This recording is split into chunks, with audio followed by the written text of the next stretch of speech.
The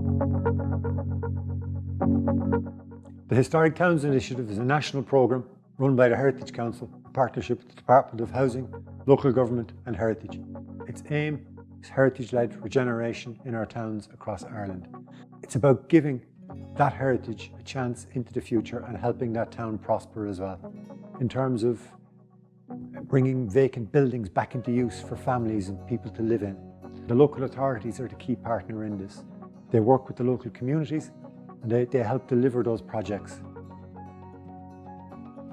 Donegal has a very rich heritage of the urban built environment. Those are very, very important for a tourist attraction to enhance the tourist offering here. However, more importantly is to bring those buildings back into everyday use by local people. We as a council are fully committed to work with all stakeholders to preserve these valuable older buildings. I think a really important point in relation to the Donegal projects that we've seen has been the partnership internally in the council with the Conservation Officer and with the Heritage Officer. We see the benefits of that in the projects that come to us and how they're implemented. Our built heritage gives County Donegal's historic towns and villages a strong sense of place and identity and contributes to their character and the local economy. Over the last 4 years, we've undertaken Historic Towns Initiative projects in Letterkenny, Ramelton and Ballyshannon. This work saw an investment of over €1.3 million from the Heritage Council, the Department of Housing, Local Government and Heritage and Donegal County Council, as well as 30% match funding from local property owners. A lot of credit is due to Joe Gallagher and Colette Beatty from the Donegal County Council because they developed a mechanism which would enable the property owners to buy into the programme without putting financial strain on them. A very important ingredient in the Historic Towns Initiative is community spirit and community involvement. And not just the property owners themselves, but the whole of community, people who get behind and talk about the project and just appreciate it on the street. There's a really positive feedback from it. Yeah, so the common factor in all of the projects is that they're conservation plan led. What that means is that we've had to investigate what's important in terms of the heritage of each of the towns, what the conservation needs are in terms of where money should be invested in order to get best use. We would prioritise work on the basis of priority 1 buildings being where there's action needed for life safety reasons, all the way down to priority 4 where there are things that would be nice to do, but if the finances would allow that to happen. We want to share with you the results of this work and how this heritage-led approach to regeneration has transformed some of our most important historic streetscapes and buildings sustainably and cost-effectively. The first project was carried out in Letterkenny, and this provided the blueprint for all our projects. This involved the conservation repair works to 7 historic buildings along Church Lane. This street consists of modest terrace buildings that lead up to and are important to the setting of St Eunan's Cathedral in the conservation area. Cathedral Quarter Group began in 2014 and it was initially called Save the Church Lane, and the reason we got together was that the buildings on the street were derelict and they were posing a danger to the public, and we thought that it was a great heritage resource that could be utilised for the benefit of the town.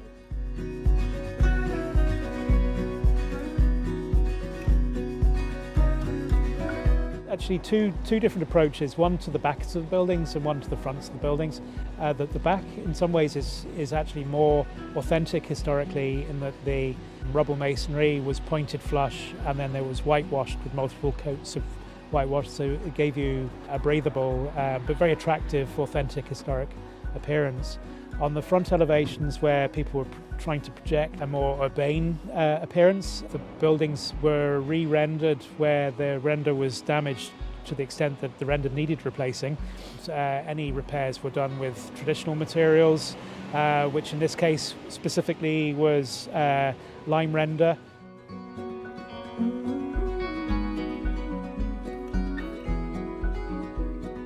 My connection to this streets goes back to my childhood from St Eunan's College, going up and down the lane all them years ago. This little house came up for sale and I just bought it. I took a gamble on it.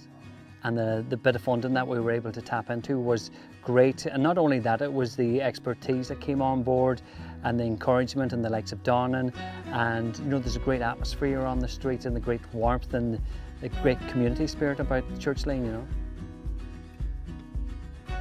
And in Church Lane there were a variety of different window types. All of the historic windows were repaired as we found them, and then they were upgraded.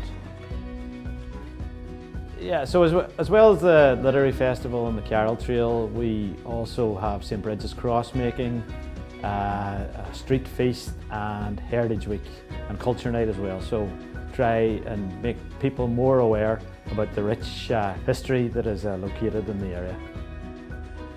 The street had been visually transformed and is continually being regenerated by the community to this day. The street has come back to life.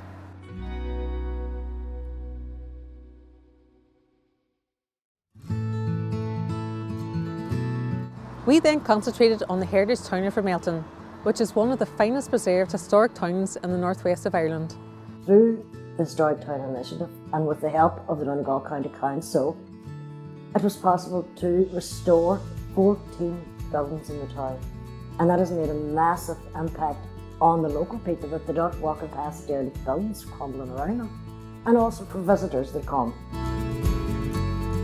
All the buildings were irreplaceable and crucial to the character of the town, and were either protected structures or on the National Inventory of Architectural Heritage. Yeah, so one of the features of the project in Ramelton was there are a variety of different building types. Some of the buildings had been derelict for many years, which is quite challenging. One of those in particular was on the corner of Back Lane and Castle Street, where there were 3 one up, one down houses that had basically been uninhabited for at least 20 years. Came up with a proposal whereby we looked to connect the 3 houses together. One of them, the roof had collapsed, and one of the features of one of the reasons the buildings weren't being lived in is there no outdoor space. So we decided to use the unroofed section as a winter garden for a single house.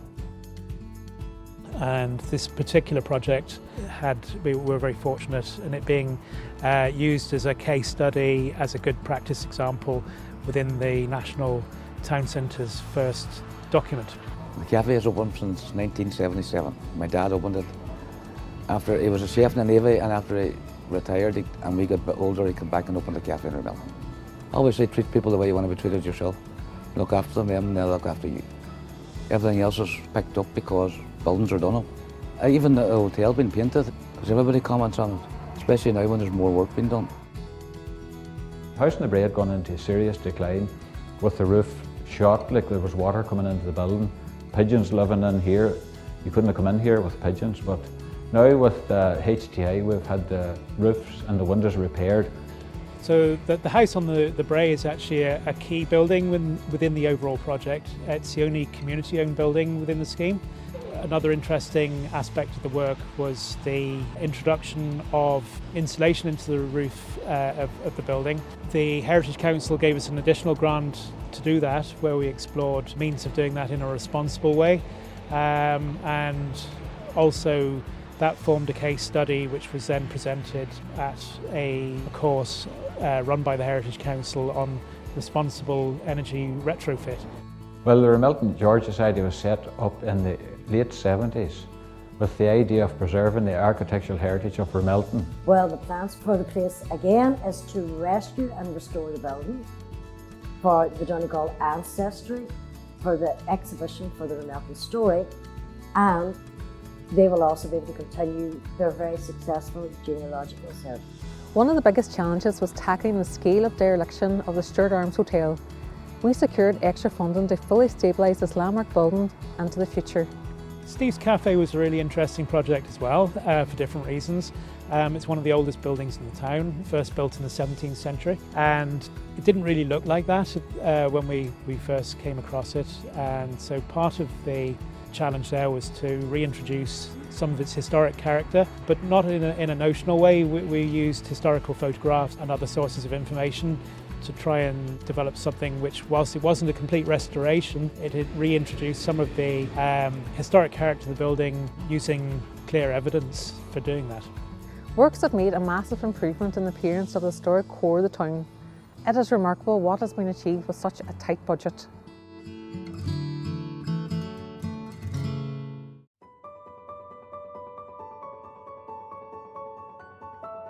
Ballyshannon was the third of the Historic Towns projects that we've been involved in.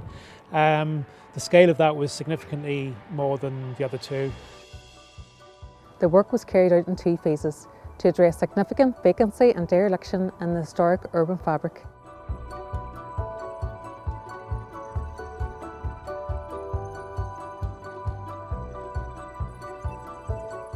The first phase consisted of works to 12 historic buildings along the Mall and the Manor House on Upper Main Street. In phase 2, we concentrated our efforts on important iconic buildings such as the Clock Tower building, Dorian's Pharmacy building and Stevenson's Hardware on the Diamond. And making these improvements and protecting the built environment has sparked a real nostalgia upon this street and within the town, and it has sparked a little bit of hope as well that the town is on the up and that we can progress these projects to using the buildings. My father, Charlie Davis, set up the original Earn Cycle shop in the 60s, and my aunt Elizabeth, she worked in the shop. I've lived on the Mall all my life and I'm bringing up my own family here, and I hope to see a new shopkeeper in the Earn Cycle shop in the near future. So one of the most important buildings in the Mall is a very modest little terraced house, which was the birthplace of Allingham the poet. So with the 3 terraced houses that survived in that particular part of the street, we undertook a series of quite modest interventions. Quite a small investment, we were able to restore some of its historic character. We devised a colour scheme, again in a coordinated way between all of the buildings, but we were then able to use that colour scheme to input into the actual bakery mural.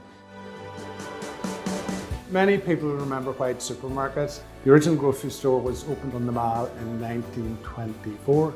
In the new year, we're looking forward to a new venture starting here. One of the most memorable parts of the project was entering Condon House for the first time after almost 4 decades of it being boarded up, and seeing the task ahead, with collapsed floors and full views of the sky, and then seeing it transformed when the scaffolding came down.